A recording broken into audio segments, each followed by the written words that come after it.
Warangal parliament ఎన్నికల సన్నాహక సమావేశంలో భాగంగా పాలకుర్తి నియోజకవర్గ కాంగ్రెస్ పార్టీ కార్యకర్తల విస్తృత స్థాయి సమావేశాన్ని ఏర్పాటు చేసిన సందర్భంగా ఈ సభకు అధ్యక్షత వహిస్తున్న మీ అభిమాన నాయకురాలు యంగ్ అండ్ డైనమిక్ లీడర్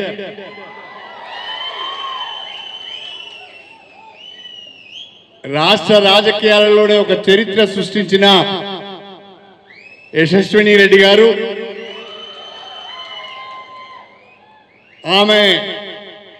ఆమె వెంటనే ఉంటూ ఆమెను అన్ని రకాలుగా గైడ్ చేస్తూ విజయం దిశగా పయనింపజేసిన శ్రీమతి ఝాన్సీ రెడ్డి గారు, వరంగల్ పార్లమెంట్ నియోజకవర్గ ఎన్నికల ఇన్ఛార్జ్ నర్సంపేట పర్కాల శాసనసభ్యులు సోదరులు రేవూరు ప్రకాష్ రెడ్డి గారు, భూపాలపల్లి శాసనసభ్యులు సోదరులు గంట సత్యనారాయణరావు గారు, వర్ధనపేట శాసనసభ్యులు సోదరులు నాగరాజు గారు, అదేవిధంగా వరంగల్ కాంగ్రెస్ పార్టీ అధ్యక్షురాలు సోదరి స్వర్ణ గారు, తమ్ముడు పార్లమెంట్ సభ్యులు పస్నూరు దయాకర్ గారు, అదేవిధంగా సోదరి సునీత గారు, మా అమ్మాయి మీ అందరి ఆడబిడ్డ వరంగల్ పార్లమెంట్ కాంగ్రెస్ పార్టీ అభ్యర్థి డాక్టర్ కడియం కావ్య గారు, వేదికను అలంకరించిన కాంగ్రెస్ పార్టీ నాయకులందరికీ, ఈ కార్యక్రమంలో పాల్గొంటున్న పాలకుర్తి నియోజకవర్గ ఏమనాలి మిమ్మల్ని అందరినీ కిషోరాలు అనాలన్నా, పులులు అనాలన్నా, సింహాలు అనాలన్నా, ఏమనాలో నాకు అర్థం కావడం లేదు. ఎందుకంటే మీ దెబ్బకు దయాకరం మైండ్ బ్లాంక్ అయిపోయింది. యశస్విని రెడ్డి గారి దెబ్బకు చిన్న మెదడు చిట్లిపోయింది. ఏం మాట్లాడుతున్నాడో అర్థం కావడం లేదు. అంతకుముందే సరిగా మాట్లాడరాదు. ఇక ఇప్పుడు ఈ దెబ్బలకు, ఝాన్సీ కొట్టిన దెబ్బకు, యశస్విని రెడ్డి కొట్టిన దెబ్బకు ఏం మాట్లాడాలనో బిత్తిరి మాట్లాడుతున్నాడు. అంత అయోమయంగా మాట్లాడుతున్నాడు. అందుకనే పాలకుర్తి ప్రజలకు, కాంగ్రెస్ పార్టీ కార్యకర్తలకు మీరు ఇచ్చిన తీర్పుకు, మీ అందరి కష్టానికి శిరస్సు వంచి నమస్కారం చేస్తున్నా అని చెప్పి ఈ సందర్భం గుర్తు చేస్తుంది. మేమైతే ఊహించలే ఓడిపోతాడు అనుకున్నాం. కానీ ఆ ఓటమి మామూలు ఓటమా ఆత్మహత్య చేసుకునేంత పరిస్థితి తీసుకొచ్చింది మీరందరూ.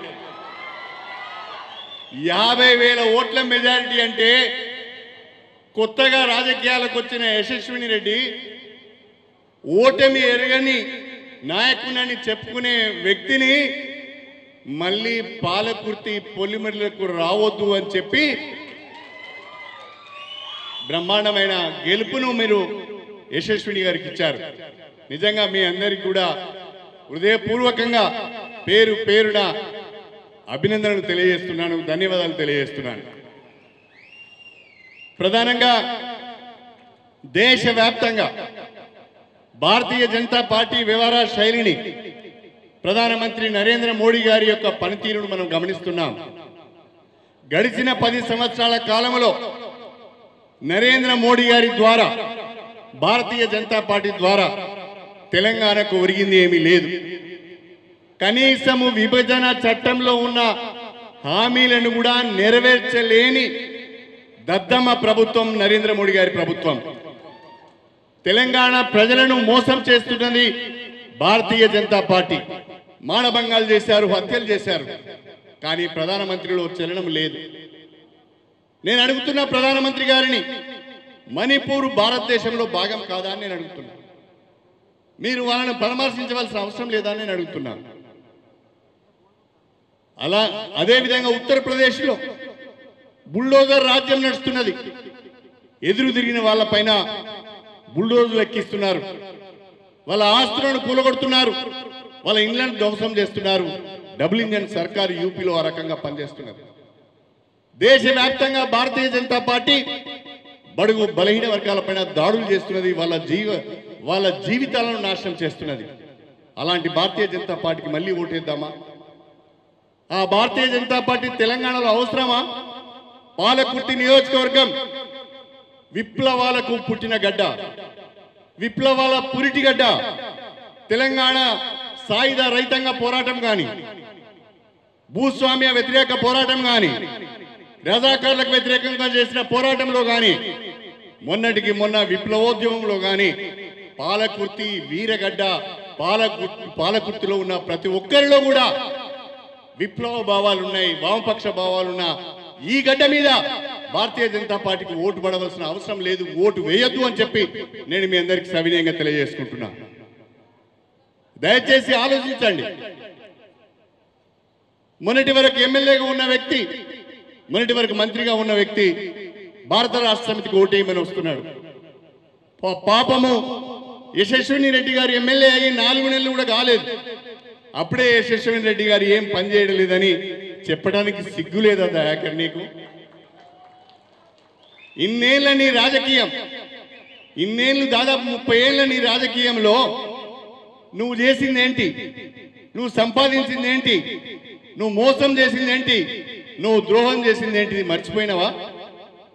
నిన్నగాక మొన్న వచ్చిన అమ్మాయిని పట్టుకొని పనిచేయడం లేదనంటే ఆమె ముందుగా నేర్చుకోవాలి కదా, ఆమె ముందుగా తెలుసుకోవాలి కదా, గ్రామాలలో ఉన్న వాస్తవ పరిస్థితులందు అవగాహన చేసుకోవాలి కదా. నాకు పరిపూర్ణమైన విశ్వాసం ఉన్నది. ఝాన్సీ రెడ్డి గారి నాయకత్వంలో, యశస్విని రెడ్డి గారి నాయకత్వంలో పాలకుర్తి నియోజకవర్గం బ్రహ్మాండంగా అభివృద్ధి చెందబోతున్నదని చెప్పి నేను ఈ సందర్భంగా మీకు సవినయంగా తెలియజేసుకుంటున్నాను. ఎవరికి ఏ రకమైన అనుమానం అవసరం లేదు. అమెరికాలో ఉంటూ విలాసవంతమైన జీవితాన్ని గడుపుతూ బ్రహ్మాండమైన వ్యాపారాలు చేస్తూ అవన్నీ కూడా పాలకుర్తి ప్రజల కొరకు వదిలిపెట్టుకొని ఈ ఎండాకాలంలో మీ మధ్యన ఉంటున్నారంటే అది వాళ్ళ చిత్తశుద్ధికి నిదర్శనం అని చెప్పి నేను ఈ సందర్భంగా తెలియజేస్తున్నా. కాబట్టి మీరు నిండు మనసుతో ఝాన్సీ రెడ్డి గారిని, యశస్విని రెడ్డి గారిని ఇద్దరిని కూడా మీరు ఆశీర్వదించాలని చెప్పి నేను కోరుతున్నాను. ప్రధానంగా మన పాలకుర్తి నియోజకవర్గానికి సంబంధించినంత వరకు సాగునీటి సమస్య వచ్చింది. ఎందుకు సాగునీటి సమస్య వచ్చింది? వర్షాలు పడలేదు కాబట్టి, రిజర్వాయర్లో నీళ్లు లేవు కాబట్టి సాగునీటి సమస్య వచ్చింది. పాలకుర్తి నియోజకవర్గంలోని ప్రతి గ్రామానికి కూడా గోదావరి జలాలు అందించే అవకాశం ఉన్నది. శ్రీరామ్ సాగర్ 2వ దశ ద్వారా, దేవాదుల ప్రాజెక్టు ద్వారా పాలకుర్తి నియోజకవర్గంలోని ప్రతి మండలము, ప్రతి గ్రామానికి కూడా సాగునీరు అందించే ఒక చక్కటి అవకాశం మీకున్నది. నేను మీకు 100% మాట ఇస్తున్నా. మీ నియోజకవర్గంలో మైలారం రిజర్వాయర్ ఉన్నది, మీ నియోజకవర్గంలో బయ్యనవాగు రిజర్వాయర్ ఉన్నది, మీ నియోజకవర్గానికి ఉపయోగపడే నవాబ్పేట రిజర్వాయర్ ఉన్నది. దానికి తోడుగా కాకతీయ కెనాల్ మీ యొక్క నియోజకవర్గం నుంచే వెళ్తున్నది. వీటన్నిటిని కనుక చక్కగా మనం ఉపయోగించుకున్నట్లయితే వానకాలం రాకముందే గన్పూర్ రిజర్వాయర్ను, బయ్యనవాగు రిజర్వాయర్ను, మైలారం రిజర్వాయర్ను, నవాబ్పేట రిజర్వాయర్ను కనుక నింపి పెట్టుకున్నట్లయితే బ్రహ్మాండంగా ప్రతి ఎకరానికి కూడా సాగునీరు అందించే అవకాశం ఉన్నది అని చెప్పి నేను ఈ సందర్భంగా తెలియజేస్తున్నా. నేను, యశస్విని రెడ్డి గారు, జిల్లాకు సంబంధించిన ఎమ్మెల్యేలందరం కూడా ముఖ్యమంత్రి గారితో మాట్లాడి ఈ యాసంగి పంటలు అయిపోగానే మళ్ళీ వానకాలము వ్యవసాయ పనులు ప్రారంభం కాకముందే ఈ రిజర్వాయర్లను నింపే బాధ్యత మేము తీసుకుంటామని చెప్పి ఈ సందర్భంగా మీ అందరికీ కూడా సవినయంగా తెలియజేసుకుంటున్నాం. అదేవిధంగా గణపురం నియోజకవర్గానికి, పాలకుర్తి నియోజకవర్గానికి వరప్రదాయిని దేవాదుల ప్రాజెక్ట్, ఆ దేవాదుల ప్రాజెక్టుకు సంబంధించి కాలువలన్నీ పూడుకుపోయి ఉన్నాయి. కాలువలలో ఇసుక మేటలు వేసి ఉన్నాయి, లైనింగ్ చేయలేదు. ఆ లైనింగ్ వర్క్స్ కూడా కంప్లీట్ చేయించి, ఇసుక మేటలను తొలగించి, పూడికలను తీయించి ప్రతి చివరి ఎకరాన్ని కూడా సాగునీరు అందించే విధంగా మేము చర్యలు తీసుకుంటామని చెప్పి ఈ సందర్భంగా మీ అందరికీ కూడా నేను సవినయంగా తెలియజేసుకుంటున్నాను. మనకు కావాల్సింది అభివృద్ధి. ఆ అభివృద్ధి అనేది రేవంత్ రెడ్డి గారి ద్వారానే సాధ్యమవుతుంది. కాంగ్రెస్ ప్రభుత్వం ద్వారానే అభివృద్ధి అనేది సాధ్యమవుతుంది. అది నమ్మే మేము కాంగ్రెస్ పార్టీలో చేరాం. రేవంత్ రెడ్డి గారు పక్కా ప్రణాళికతో 6 గ్యారెంటీలను అమలు చేసే ప్రయత్నం చేస్తున్నారు. దశల వారీగా వాటిని కూడా అమలు చేయాలనే ఆలోచనలో ఉన్నారు.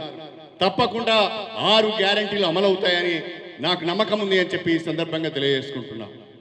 రాజకీయాలకు డాక్టర్ కడియం కావ్య గారు కొత్తగా వచ్చారు. రాజకీయాలకు మొదటిసారి వచ్చారు.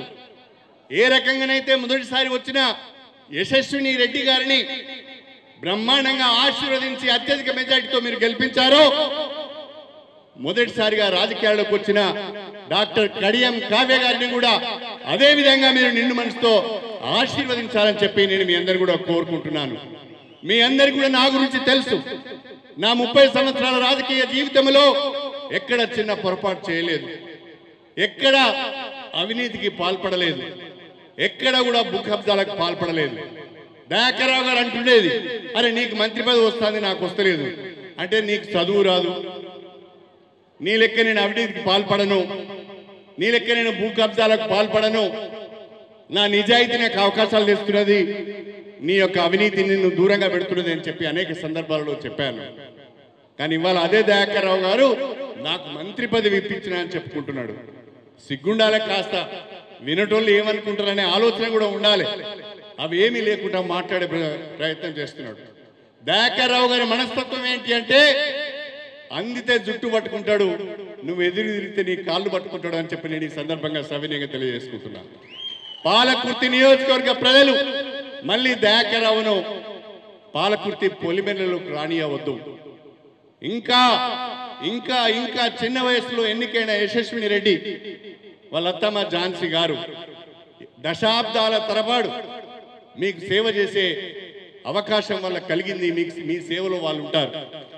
వాళ్ళు అవినీతికి పాల్పడే వాళ్ళు కాదు, వాళ్ళు మీ దగ్గర నుంచి డబ్బులు తీసుకునే వాళ్ళు కారు. అవసరం అనుకుంటే వాళ్ళ సొంత డబ్బులతో ఈ నియోజకవర్గాన్ని అభివృద్ధి చేస్తారే తప్ప అవినీతికి పాల్పడే వ్యక్తులు మాత్రం వాళ్ళు కారు అని చెప్పి నేను ఈ సందర్భంగా తెలియజేస్తున్నాను. మేమందరం కూడా, ఈ జిల్లాలో ఉన్న ఎమ్మెల్యేలందరం కూడా యశస్విని రెడ్డి గారికి, ఝాన్సీ రెడ్డి గారికి అండగా ఉంటాం. రేపు మీ ఆశీర్వాదంతో కావ్య ఎంపీగా ఎన్నికైన తర్వాత యశస్విని రెడ్డికి తోడుగా పాలకుర్తి నియోజకవర్గంలో అవసరం అనుకుంటే వాళ్ళ ఆమోదంతో పాలకుర్తి నియోజకవర్గాన్ని దత్తత తీసుకొని నా బిడ్డ కూడా యశస్విని రెడ్డితో ఉంటది అని చెప్పి నేను ఈ సందర్భంగా తెలియజేసుకుంటున్నాను. ఈ ఇద్దరి బిడ్డలను కూడా మీరు ఆశీర్వదించండి అని చెప్పి హృదయపూర్వకంగా కోరుకుంటూ మీ అందరి దగ్గర సెలవు తీసుకుంటున్నాను. జై కాంగ్రెస్, జై కాంగ్రెస్. చేతి గుర్తుకే